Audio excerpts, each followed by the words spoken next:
All the Young Dudes by MsKingBean89. Chapter 5. First Year. Potions. Summary.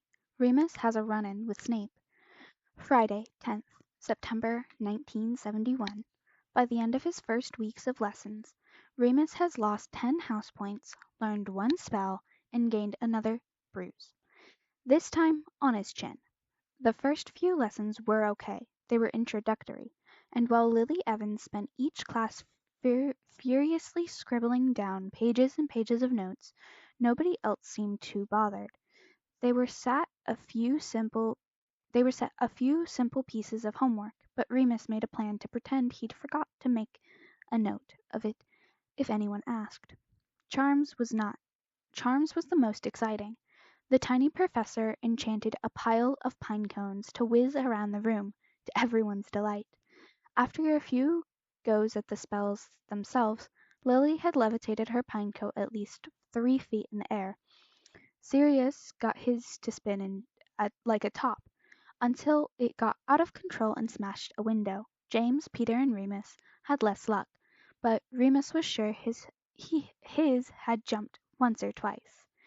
Transfiguration was just as interesting, but much more serious, as it was led by Professor McGonagall.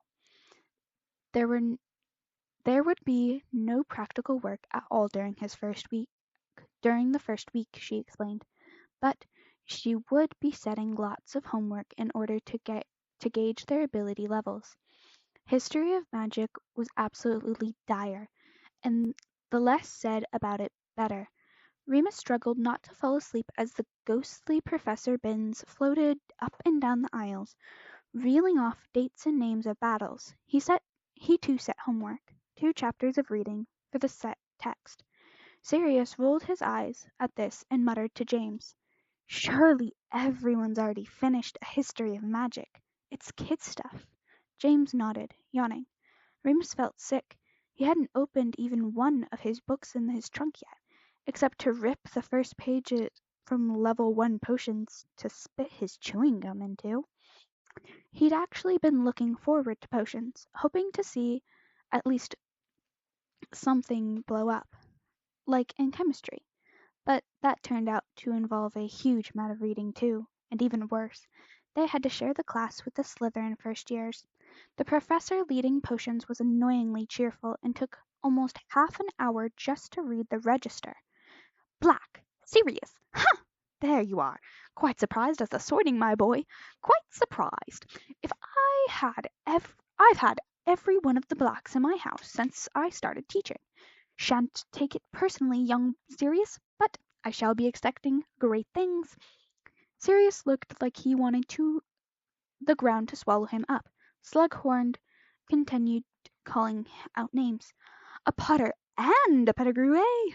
Well, well, along with Mr. Black, here in this class is quite the pedigree, eh? Let's see. Lupin!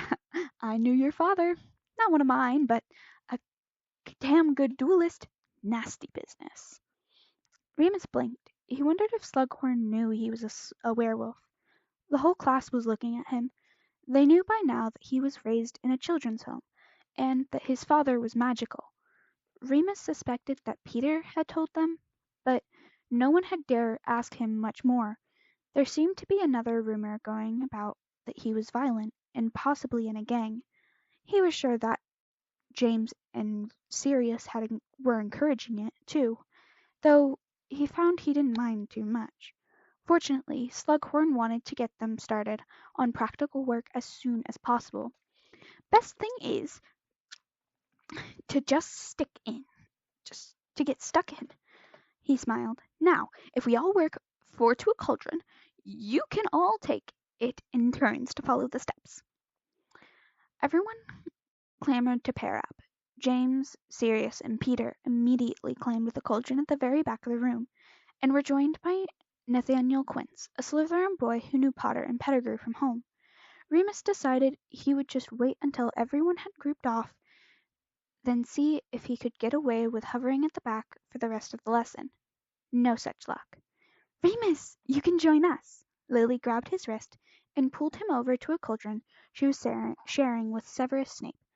her long-nosed friend, Remus, had met on the train, and Garrick Mulciber, a British snob-nosed boy who Remus was a bit afraid of.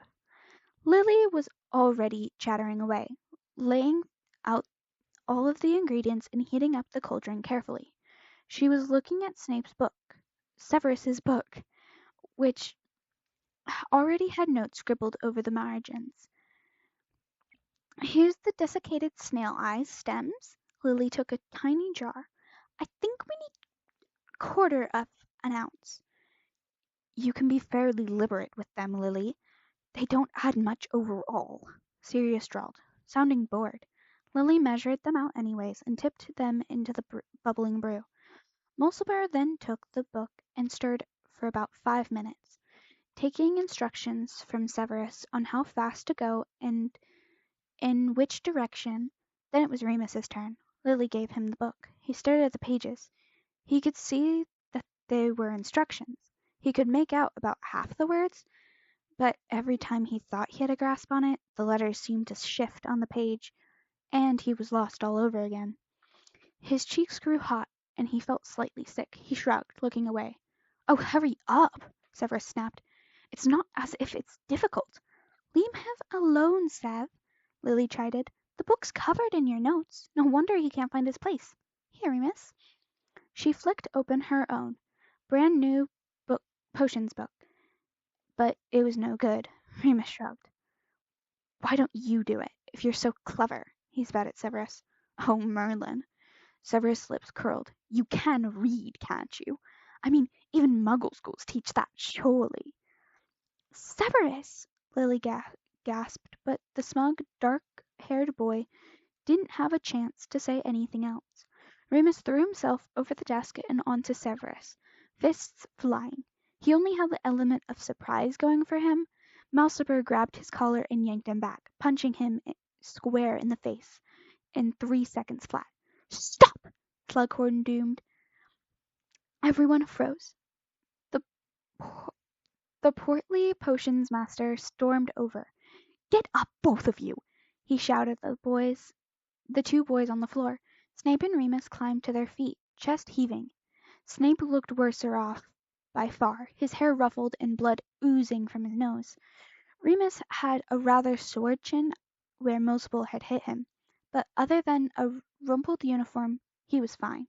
Explain yourself, Slughorn shouted. They both looked at their feet. Mulciber was grinning. Lily was crying.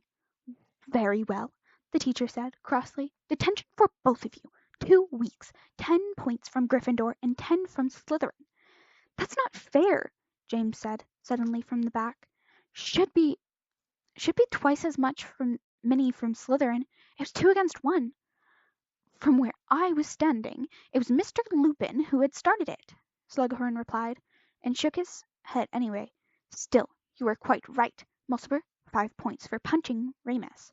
Violence does not solve violence, you know, as I've told your eldest brother on a number of occasions. Miss Evans, please take Mr. Snape to the hospital wing.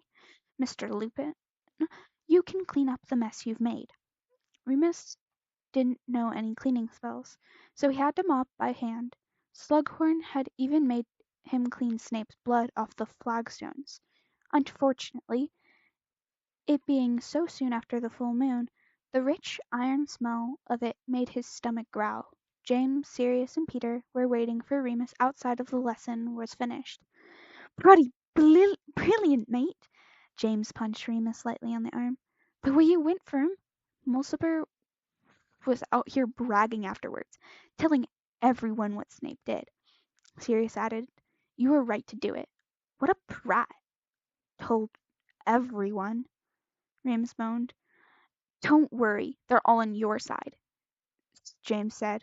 Well, except the Slytherins. Yeah, and who gives a toss about the Slytherins? Sirius grinned. Come on, it's dinner soon. Hungry? Starving, Remus grinned. Thank you.